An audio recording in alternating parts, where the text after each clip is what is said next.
Sejam bem-vindos ao programa Café com Direito.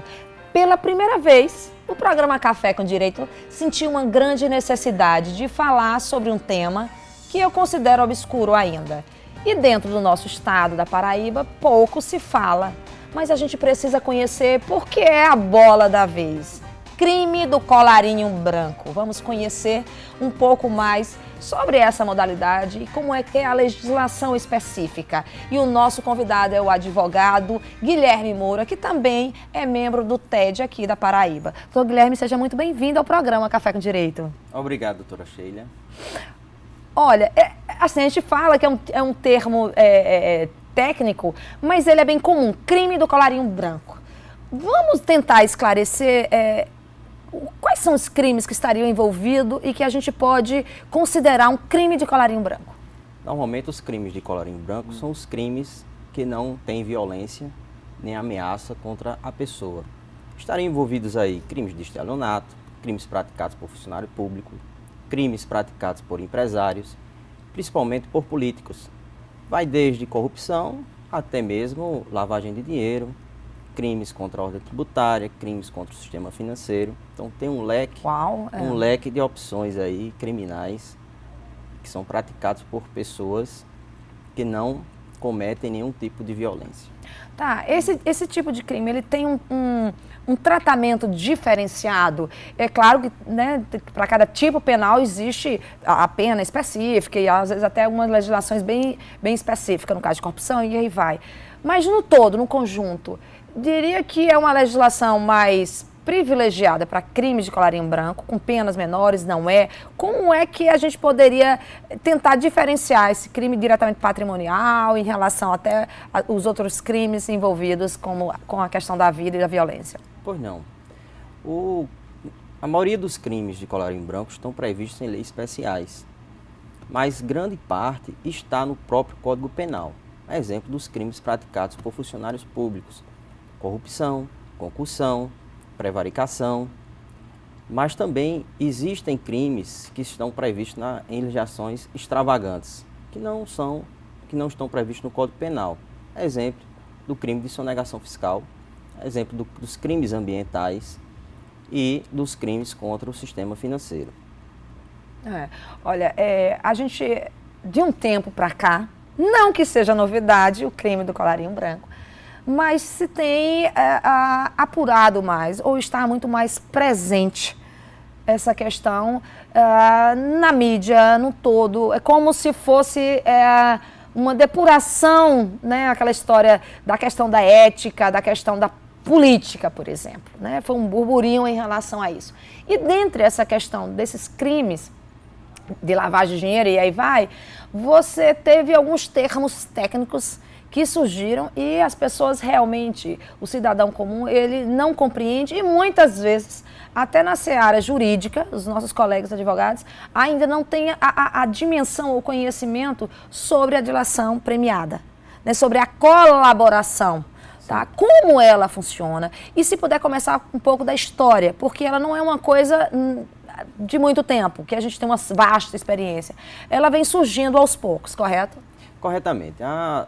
O Instituto da Colaboração Premiada foi criado em 2013, através da Lei número 12.850, que foi uma lei que criou o crime de organização criminosa, que até então não existia. Existia apenas no Código Penal o crime de formação de quadrilha. Mas diante da necessidade de se punir com mais severidade esse grupo de pessoas que se associa para dilapidar o patrimônio público ou para praticar crimes perversos como assaltos a banco, tráfico de drogas, o legislador brasileiro sentiu a necessidade de dar um tratamento diferenciado para esse tipo de criminosos. E então introduziu no nosso sistema a Lei número 12.850 em 2013. E nessa lei de organização criminosa são criados vários institutos para a produção de prova, que vai desde a colaboração premiada, como ações controladas, escutas telefônicas. Então essa lei introduziu no nosso sistema vários tipos de produção de prova específico para esse tipo de criminosos. E a colaboração premiada veio muito a calhar. O maior exemplo no Brasil de colaboração premiada é a que originou a Operação Lava Jato. Até hoje ainda é o que... Se não existisse a Operação Lava Jato, doutora, se não existisse a colaboração premiada, a Lava Jato não existiria.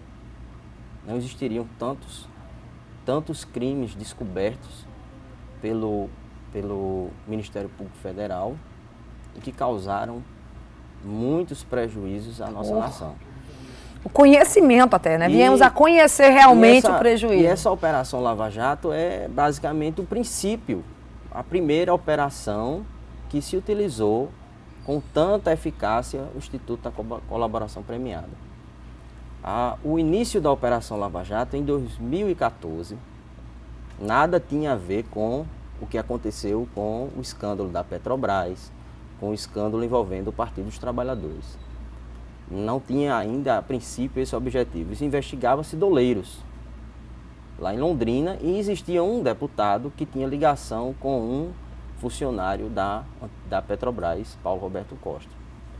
E nas buscas e apreensões se detectou documentos que ligavam os doleiros a vários políticos.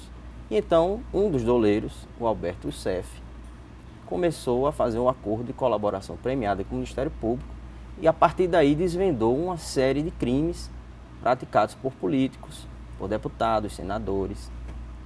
E aí se chegou a famosa Operação Lava Jato, que hoje já está em quantas fases mesmo? Hoje virou filme, já vai na 28ª fase e já levou à cadeia várias pessoas importantes. Voltando para essa experiência, diríamos assim, se não a primeira, mas a que mais chamou, foi a que desencadeou, que puxou o fio desse novelo, o que pode ser transacionado?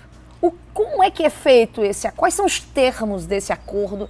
Qual é a segurança jurídica desse acordo? Pois não. Né? Como é que ele é assistido? Vai até que limite?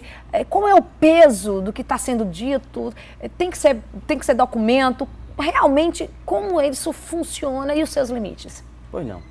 A colaboração premiada, ela basicamente é feita por um cidadão envolvido com o crime, que está dentro da organização criminosa, e ele voluntariamente se predispõe a contribuir com a investigação, e essa contribuição tem que ser de forma efetiva. Ele não pode apenas dizer que o crime aconteceu, que alguém participou ou que foi de tal forma. Ele tem que provar também. Então, a colaboração começa a partir do instante que alguém se dispõe a indicar quem são as pessoas que participam da organização criminosa, descrever como funciona a hierarquia dentro dessa organização criminosa, passa a contribuir para a recuperação do patrimônio, a recuperação dos prejuízos que foram causados por essa organização criminosa, e aí ele vai indicar onde é que foi utilizado o dinheiro e o proveito econômico desses crimes. Quando, por exemplo, nas situações de sequestro, um dos integrantes resolve indicar onde está a vítima, para que a polícia consiga recuperar essa pessoa sequestrada sem lesões. Então, qualquer uma dessas situações que eu te relatei agora, se o colaborador conseguir esse objetivo... De forma efetiva, ele tem direito a fazer um pacto com o Ministério Público, que pode ser de um perdão judicial, de reduzir a pena dele de até 2/3, ou até mesmo converter tudo em prestação de serviços à comunidade. Então, isso vai depender... Há uma forma de escalonar, de medir, isso não fica muito subjetivo ou existe A própria lei, ela dispõe os limites disso. Vai depender da colaboração efetiva dele, de quanto ele contribuiu para a investigação, vai depender das circunstâncias, vai depender dos antecedentes dele, vai ser toda uma análise criteriosa sobre o que ele trouxe de contribuição efetiva para a investigação. Vamos retomar, por exemplo, o que está acontecendo, o que aconteceu, né, algumas coisas efetivas, e o que vem acontecendo. Num caso específico, é necessário que o indivíduo, membro da quadrilha que está participando do crime, ele resolve realmente colaborar. E aí, por meio do advogado, ele informa o Ministério Público que quer colaborar. Então, se estabelece quais são os termos, já fica estabelecido quais seriam os termos antes dele começar a falar. Né? Como é que é essa barganha? Até porque se questiona muito que normalmente só funcionaria enquanto ele estiver preso, como uma forma de pressão. Né? Que é isso que tem, então, mexer em relação já... Hoje, o nosso legislador já está querendo dar uma mexida em relação a isso, a esse instituto. É isso mesmo? Ele tem que estar preso? Existe uma certa coação em relação a essa participação? Há muitas críticas hoje sobre isso. Muitos doutrinadores, muitos especialistas na advocacia criminal tecem várias críticas sobre as delações que ocorreram na Operação Lava Jato, dando a entender que tudo só aconteceu porque estavam presos, e o preso que ele mais quer é ser solto. A única vontade de um preso é ser solto. E alguns críticos aí dão a entender que só fizeram a colaboração com o objetivo de ser preso, de ser solto. Uhum. Mas não é bem assim. A colaboração cabe ao delator, primeiro, fazer uma petição ao Ministério Público, demonstrando interesse de colaborar com a investigação e apresentar de que forma ele pode contribuir. O Ministério Público escuta aquela pessoa, não necessariamente o preso, pode até estar solto, e para evitar uma sanção, o colaborador se predispõe ao Ministério Público para dizer o que está acontecendo, o que foi que aconteceu, e então o promotor de justiça ou o procurador federal, diante daquele cenário, ele pode dizer assim, bom, isso aqui não me serve. Mas também pode dizer assim, não, isso aqui é bom e eu tenho interesse de fazer um acordo com você.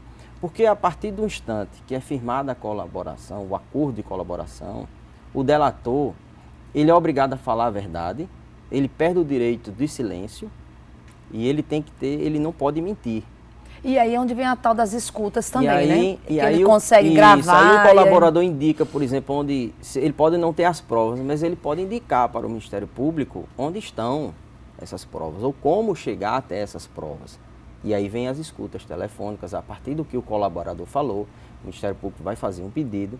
E aí vem a barganha, vem o tomar lá da cá. Ó, eu vou te dar isso, agora também eu quero algum benefício. Quero redução. Eu quero redução, eu quero ter um sistema diferenciado, porque a partir do instante que o colaborador faz a colaboração, mesmo se condenado, o sistema de cumprimento de pena é diferenciado, ele não mantém mais contato com os demais integrantes, então todo um tratamento diferente para ele. A vingança aí seria, né, um risco? Não tem uma garantia de que ele seja totalmente isentado de pena, não há isso, é uma barganha. Vai depender do que ele vai oferecer para o Ministério Público. Da efetividade realmente do trabalho dele, ou da delação dele, de cada detalhe específico, né? Isso. O que recentemente a mídia, e aí não vou dizer a mídia exatamente não, mas o presidente do nosso Senado brasileiro fez críticas horrorosas, porque a forma como ele colocou é de que as delações premiadas, elas estão sendo usadas de forma política, porque o delator indica e não está dando prova suficiente e gera, segundo ele, maculando o nome do político. Né? E aí começou a intenção, que eu acredito que já é uma campanha exatamente para enfraquecer esse instituto.